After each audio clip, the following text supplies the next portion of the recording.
ఇక్కడ వచ్చిన మీడియా మిత్రులకి, ఇక్కడ వచ్చిన 16 గ్రామాల విలేజ్ లీడర్స్కి, ప్రజలకి నా నమస్కారాలు. ఇప్పుడు ఆదోని మండలము ఏర్పడడానికి ప్రజా ప్రతినిధుల, ప్రభుత్వ ఉద్యోగుల మాకు అర్థం కావటం లేదు.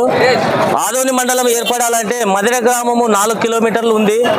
ఇక్కడ 5 నిమిషాలు ఆదోని మండలానికి చేరుకునే విషయంలో ఇప్పుడు పెద్ద అరివాణం 20 కిలోమీటర్లు పోవాలంటే దాదాపున 15 కిలోమీటర్లు పోవాలి.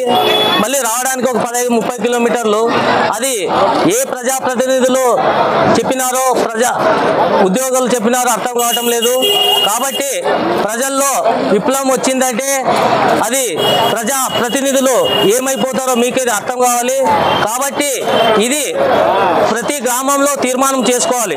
ప్రతి గ్రామంలో ప్రెసిడెంట్లు, ఊళ్ళో మెంబర్స్ ప్రజల్ని అర్థం చేసుకొని తీర్మానం తీసుకొని ఆ ప్రజల నిర్ణయం తీసుకొని తర్వాత ఆదోనిని మదిరేని ఆదోనిని కలపాలి. కానీ పెద్దారంలో కలపడం చాలా తప్పు.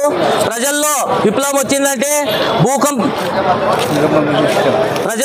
వచ్చిందంటే భూమికి కోపం వచ్చినట్టు భూకంపమే, సముద్రానికి కోపం వచ్చినట్టు సునామీగా ప్రజల్లో విప్లవము వీరులాగా ధీరులాగా తీరి రేపు గ్రామ మండల ఎలక్షన్ నడుస్తున్నాయి. కాబట్టి ప్రజాప్రతినిధులు అర్థం చేసుకొని ఈ నిర్ణయాన్ని తొందరగా ప్రజల్లో తీర్మానం తీసుకొని, ప్రతి గ్రామంలో తీర్మానం తీసుకొని మనం నిర్ణయం తీసుకొని మండలాలుగా ఏర్పడిస్తే బాగుంటుందని నా విన్నపము.